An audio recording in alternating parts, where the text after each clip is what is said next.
Hello दोस्तों, आज की इस वीडियो में जो हमारा क्वेश्चन है प्रिय प्रवास का महाकाव्य का नवजागरण कालीन चेतना के आलोक में विचार कीजिए। तो इस वीडियो में मैं आप लोगों को इस क्वेश्चन का आंसर बताऊंगा और इम्पोर्टेंट क्वेश्चन है, एग्जाम में पूछा जाएगा, तो लास्ट तक देखिएगा।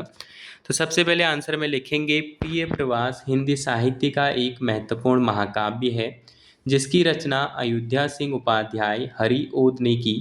यह कृति नवजागरणकालीन चेतना से ओतप्रोत है और भारतीय समाज में जागृत हो रही नई राष्ट्रीय सांस्कृतिक तथा मानवीय संवेदनाओं का सशक्त प्रतिनिधित्व करती है।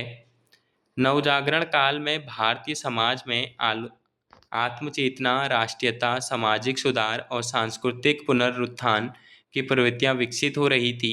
प्रिय प्रवास में इन सभी तत्वों का समन्वित रूप दिखाई देता है। यद्यपि यह महाकाव्य श्री कृष्ण के मथुरा गमन और ब्रजवासियों के वियोग पर आधारित है, फिर भी इसके भीतर समकालीन युगबोध स्पष्ट रूप से विद्यमान है।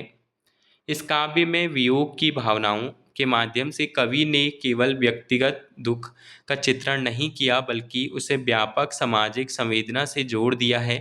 ब्रजवासियों वासियों का शोक उस समय के भारतीय समय समाज की पीड़ा और दासत्व की स्थिति का प्रतीक बन जाता है। इस प्रकार प्रिय प्रवास में राष्ट्रीय चेतना अप्रत्यक्ष रूप से अभिव्यक्ति होती है। हरिओद ने इस काव्य में नारी चरित्रों को भी विशेष महत्व दिया है। राधा का चरित्र केवल प्रेमिका के रूप में नहीं बल्कि एक आदर्श, त्यागमी और संवेदनशील नारी के रूप में उभरता है। यह नवजागरण काल में स्त्री के प्रति बदलते दृष्टिकोण को दर्शाता है, जहाँ उसे केवल भोग विलास की वस्तु न मानकर एक सशक्त व्यक्तित्व के रूप में देखा जाने लगा।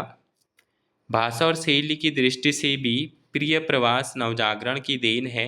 इसमें खड़ी बोली हिंदी का परिष्कृत और संस्कृतनिष्ठ रूप मिलता है, जो उस समय हिंदी को एक मानक साहित्यिक भाषा के रूप में स्थापित करने का प्रयास था।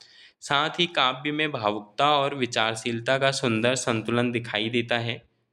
हालांकि यह काव्य परंपरागत कथानक पर आधारित है, फिर भी इसमें आधुनिक चेतना का समावेश इसे विशिष्ट बनाता है। यह अतीत और वर्तमान के बीच एक सेतु का कार्य करता है। निष्कर्षतः प्रिय प्रवास नवजागरण कालीन चेतना का उत्कृष्ट उदाहरण है, जिसमें राष्ट्रीय भावना, सामाजिक जागरूकता और सांस्कृतिक पुनरुत्थान की प्रवृत्तियां प्रभावशाली रूप से अभिव्यक्ति हुई हैं। यह काव्य हिंदी साहित्य में न केवल कलात्मक दृष्टि से बल्कि वैचारिक दृष्टि से भी अत्यंत महत्वपूर्ण स्थान रखता है। तो ये था इस क्वेश्चन का आंसर। मिलते हैं न्यू वीडियो में।